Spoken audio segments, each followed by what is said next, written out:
Hello everybody, welcome back to our IELTS Grammar Masterclass course. So we are taking a look at tenses at the moment. So if that sounds good to you, then this is definitely the video that you want to stick around for. Today we're going to look at the past simple and the past continuous tense. So you might have an idea of how they both are formed and what they're both used for, but we're going to look at them both separately, and so you can really, by the end of this video, you'll be able to distinguish between them and feel confident using them both. And of course, we'll be talking about any IELTS examples and tips along the way. Okay, so let's get started. Let's begin with the past simple. Okay, so what is the past simple used for? Well, it's used to describe completed actions or events. You guessed it, in the past. So, it's often used with, say, specific time expressions or time stamps, such as yesterday, last year, or maybe a year, like in 2005, for example.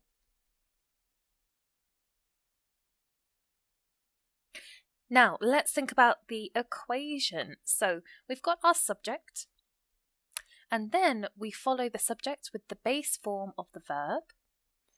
And so that is the root form of the verb, if you like, plus an ed for regular verbs. Now, this is important because we'll talk about irregular verbs later, but we want that ed on the end of regular verbs. Okay, so I think we should look at some examples here. Let's see. I visited Paris last summer. So we've got that specific time phrase last summer, because it would be perfectly okay to say I visited Paris. I would understand what you mean and the context a little bit, but it's really essential for the full clarity, for the full meaning, to have a timestamp. So with the past simple, so I think either at the beginning or the end of the sentence, you can really be specific with when this event happened. She walked a lot that month. So we have this ed at the end. The green is the root form, the base form of the verb. Then we add that ed, and of course she and I are the subjects in these two different sentences. And we've got another one. They played tennis many times together. So again, it would make sense to a degree if you were to leave out the timestamps, but I really think for the past simple, it's quite crucial to have that specific time to really make sure that it's clear. Okay, so we've got a few rules when we are thinking about the past simple. Verbs ending in E, simply add D. I moved house last summer. So move, that ends with the E, so we can just add the D for this one. She graduated from university in 2010. Again, graduate ends in an E, so we just add that D. They lived in London for 5 years. Live ends in E, so we add the D. Okay, so that's one rule to think about. What's another one? One syllable verbs, so a syllable, like one syllable verbs with a single vowel followed by a single consonant. Oh, okay, let's think about this. It's a bit wordy.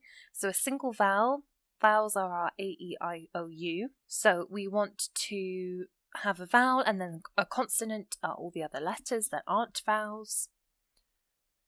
What we want to do here is we want to double the final consonant before adding that ED. This is a bit easier to show in practice. Okay, so here we have our vowel O and our consonant P. So we've added another P before we've added our ED. So you can see that. She stopped going to the gym. They planned a big party upon their return. So plan, we put another N in there and then we add our ed. We hopped from bar to bar. Hopped, adding a P and then our ed. If you were to take the P out, that would be hoped. So you're actually changing the word there. So this is an important rule to note. Okay, another rule for 2-syllable verbs, so 2 beats, like a clap, you can think about it like clap, clap. For 2-syllable verbs, with the stress on the last syllable, so the emphasis on the last syllable, double the final consonant before adding ed. Oh, okay, so it's the same rule as before. For example, I preferred to take the bus. Preferred. So the stress is on the R section, the second syllable, if you like. I preferred to take the bus. The bank permitted my actions. So it's quite subtle, but you can hear the emphasis on the end of the word, or the base form of the word, preferred, permitted. So we double that consonant and then add the ed. A strange sequence of events occurred. Again, that emphasis is on the second syllable with the R, so we double the R and add the ed. Right, so equation-wise then, we want to think about irregular verbs now. So this is tricky because there's no rules for irregular verbs, it's just a case of learning them. So we want our subject, and then we want the past tense form of that irregular verb, whatever that may be. Examples. He ate lunch at 12 o'clock. So eats becomes ate. And like I was saying, there's no easy way to learn these. It's just a case of learn by heart. They ran to the shops. Ran being the past tense for run. We saw a movie on Saturday. See becomes saw for past tense. The good thing is with most irregular verbs is that we use them fairly regularly, which is ironic because even though they're irregular verbs, they're quite frequent in speech and writing. So there's a high chance that you'll just naturally pick them up the more you use them anyway, so that's a positive there. Okay, so to form a negative in the past simple, we want to use the auxiliary verb did, so that's it, the auxiliary verb do, but in the past tense form, followed by not, and we can contract this to create didn't, and then we're actually following this with the base form of the main verb. So let's see this in action. I did not, or in other words, I didn't play tennis yesterday. So we don't want to say I didn't played tennis yesterday.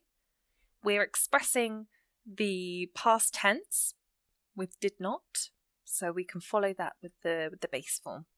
So this is just something to be aware of because it can be quite confusing, the fact that we want to use the base form of the verb here. She didn't study for the exam last night. They didn't visit the museum last week. So both are absolutely fine, did not and didn't. That's no problem at all. Okay, regular verbs then. We want to use did not or didn't, and then the base form of the irregular verb. So just like how we use the correct irregular verb, it's just a case of knowing them, learning them off by heart. We just want to use the base form of that irregular verb for the negative. I didn't go to the store this morning. So go, you can see to go is the infinitive there. Went is the past tense form, but we switch it back to go when we're doing a negative. He didn't eat lunch at 12 o'clock.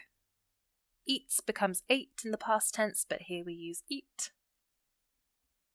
We didn't see the movie on Saturday. See being the irregular verb there. So a really good point to note that you don't want to say, I didn't went to the store. We want to use the base form. Okay, so now let's look at interrogatives or questions, in other words. So we're using that did, again, that auxiliary verb, we're really utilising it here. And we're going to place it at the beginning of the sentence, or if it's not at the beginning of the sentence, it has to be before the subject, either at the beginning or within the sentence. So we have did plus subject plus the base form of the main verb. So it's base form again. Let's see in action. We've got a question like, did you play tennis yesterday? There we go, you can see that structure there. Did she study for the exam last night? Did they visit the museum? So did followed by subject followed by the base form of the verb. Like with negatives, we use that base form.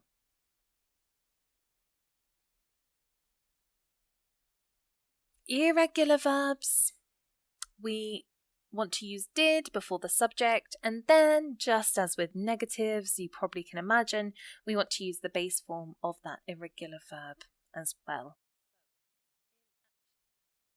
Okay, some examples here. Did I give this to you? So give, past tense becomes gave, so it's irregular, but here we use the base form for the question. Did he know we were going there? No, knew, but we use know in this situation. And the last one, did we break the computer? Break, broke. So those are just a few more irregular verbs to be aware of there. All right, so that was our past simple. I hope that is clear. Quite straightforward, that one. Now let's move on to the past continuous. And you might know how this differs, how this changes, and we'll talk about this in depth. So this will be really useful to compare with the past simple. So what is it used for? What's the purpose of it? Well, it's also known as the past progressive, and it's used to describe ongoing or continuous actions that were happening at a specific point in the past. So this can be confusing actually because it's ongoing even though it was in the past. It's quite an interesting concept to get our heads around, but it's emphasizing the duration or the progress of an action all in the past.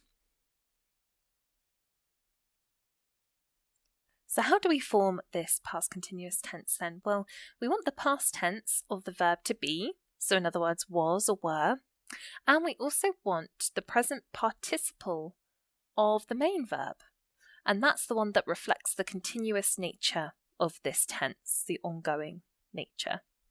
So this is a little bit more complex than past simple, I would say. And here's the formula. So you've got the subject plus was, were, depending on what the subject is, whether it's singular or plural, always making sure we're honouring that subject verb agreement. Then we follow it with the verb. Then we want to add our ing, which is our present participle. Some affirmative examples then. It, subject, was, our verb to be, our auxiliary verb, snowing yesterday. Okay, so what do we gather from this sentence? Well, we gather that it's not snowing anymore. It was an ongoing action that took up some time yesterday.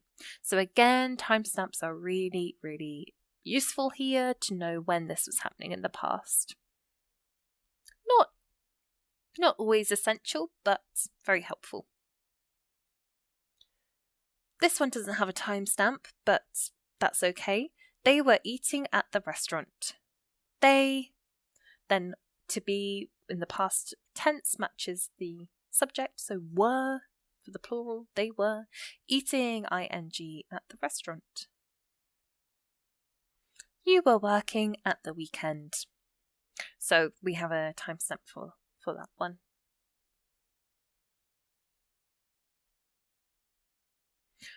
Right, so let's focus in just to double check on this present participle. What exactly do we mean when we talk about the present participle? Well, this is a word that is derived from a verb.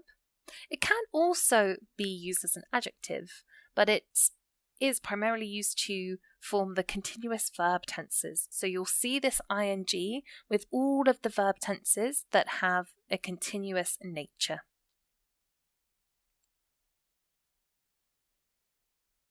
And we simply add that ing to the base form of the verb.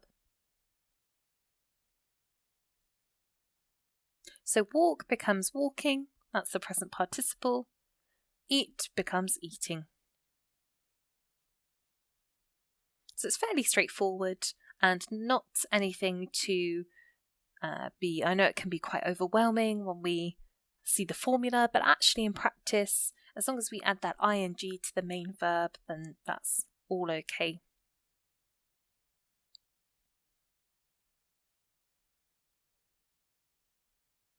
Okay, so we've got this example here to show you with the auxiliary verb be, and then we've just got a verb here plus that present participle ing.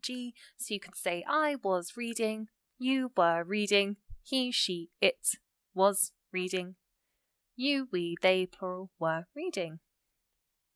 So you make sure that the be to be matches the subject, and then verb plus ing.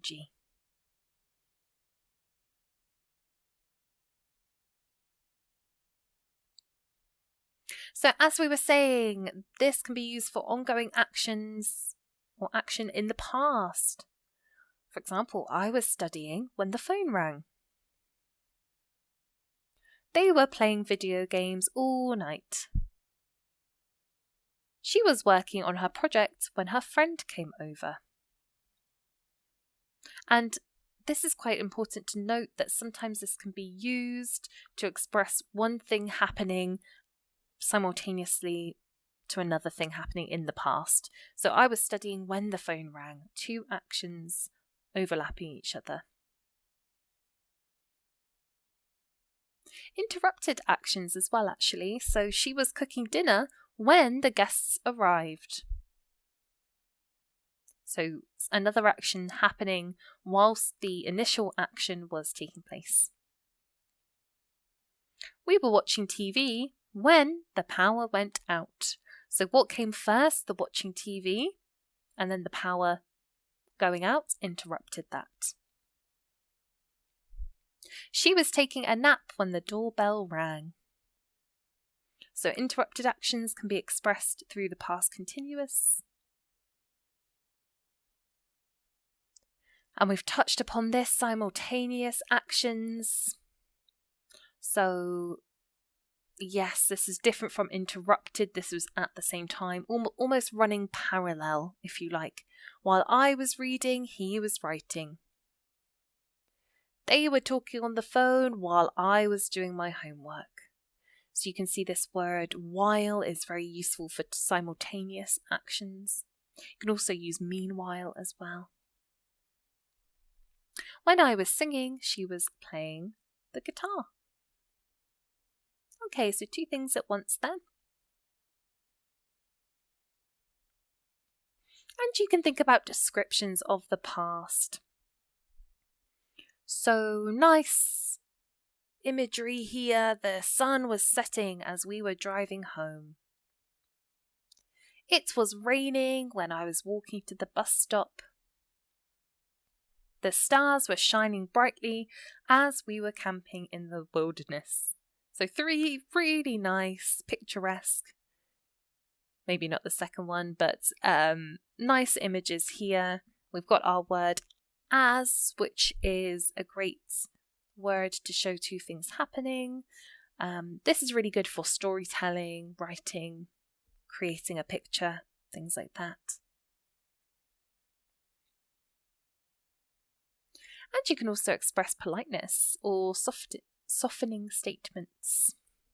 So instead of saying, could you help me with this, which is fine, but it could come across quite abrupt depending on the situation, you could say, I was wondering if you could help me with this. That's a bit softer, a bit more calm perhaps, a bit less rushed. We were hoping you might join us. So that's a nice polite way of saying that, we'd like to see you. I was thinking we might go there later. So you can see how these sentences are very polite, and they're really nice to ensure that our queries or our thoughts are almost cushioned, so they're not as blunt as perhaps they might be. So this is great for, say, IELTS speaking, when you're speaking with the examiner, in conversation, things like this.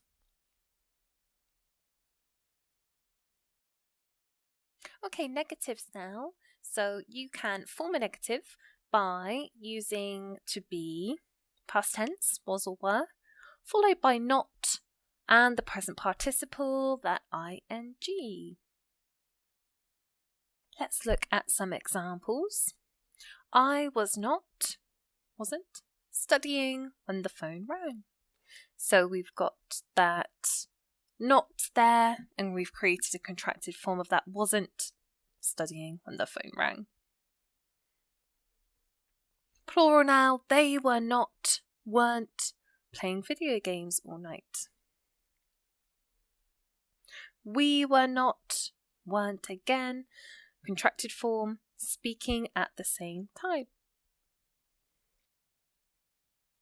Okay, questions now. So to form a question in the past continuous, you use the past tense of the verb to be, followed by the subject. So we invert the subject and the auxiliary verb to be, and then we follow that by the present participle, so that ing form of the main verb. And we'll see this in action. Was she studying when the phone rang? So there we have our question. If we were to revert it back to a statement, what would we do? Well, we would invert or swap the subject and the verb to be. So we'd swap wasn't she in this situation. But as it is, we want a question, so we start with the verb to be in its past tense form. Were they playing video games all night? Were you working on the project yesterday? Okay, so more examples of some questions there. Right, so at the end of today's video, we're going to just do a quick IELTS focus to see how you can use these tenses in practice. Past simple there, and we're going back to the first half of the video, a speaking example. So you could be asked, tell me about a trip you took to a different city or country. And this might be an answer. Certainly. Last summer, I visited Paris, and it was an incredible experience. I explored iconic landmarks like the Eiffel Tower and the Louvre Museum. The weather was perfect, and I met some amazing people along the way. It was definitely one of the most enjoyable trips I've ever had. So our task is to see if we can spot the past simple, have a quick look, see how many examples you can find here, and then we'll go through them together. Okay, here we go. So these are all I've just highlighted the main verb here. We have verbs like visited, explored, it was, the weather was perfect, I met, it was. And you can use it in task 1, so you can say sentences depending on, of course, what your data is, but you could say, between 2000 and 2010, the overall population of the city witnessed a steady increase, reaching a peak of 1.5 million residents in the year 2010. So you're presenting the data here. In contrast to the decline in traditional manufacturing jobs, the service sector experienced significant growth throughout the 1990s. So you're making comparisons there. Okay, can you see any past simple in these examples here? Have a think, have a look.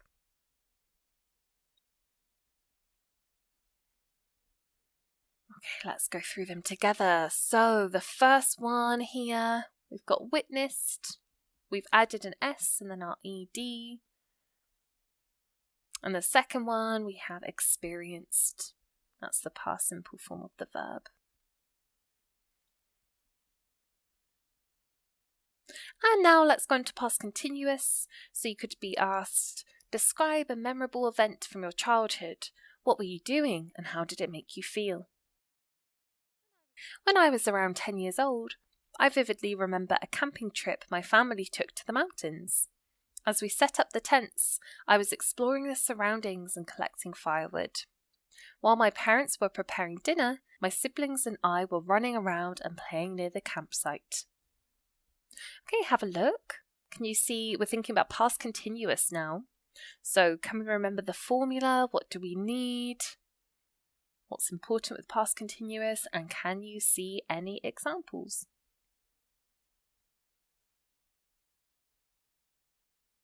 Let's see if you were right. So we have examples like I was exploring. So we have the subject plus the past tense form of the verb to be. That's that present participle of the main verb. My parents were preparing dinner as well is another example of the past continuous. Okay, so task 1, you can also use this tense. You could say something like, during the period from 2000 to 2010, the city's population was steadily increasing, with a notable rise in residential development projects. Or you might say, while traditional manufacturing jobs were declining, the service sector was experiencing significant growth throughout the 1990s. Right, any past continuous here? How do we spot it? Can you see it at all? Let's have a look. Okay, so task 1 then. City's population was steadily increasing. That's an example of past continuous. And the second one had 2 actually. Jobs were declining, the service sector was experiencing. So you can see how this tense can come up in all different parts of the IELTS exam. And of course you can combine the tenses together. Last summer I was enjoying a peaceful vacation by the beach when I received an unexpected call that completely changed my plans. So you can see that the blue is the past continuous here, I was enjoying, and the green is the past simple. Another one, as I was walking through the historical district, I stumbled upon an old bookstore that sold rare editions, and I immediately knew I had found a hidden gem. Okay, so both of these examples really show that you can combine the tenses. These are great speaking examples if you're in conversation, maybe writing examples as well. And that brings us to the end of today's video. So we've discussed in-depth past simple and past continuous. Hopefully you are now confident in when you can use the two, what they are used for, how to form them, and how maybe you can interweave them into your IELTS practice. I think you'll do that naturally anyway. So I hope that's been useful for you. Great to have you along today, and we'll see you next time.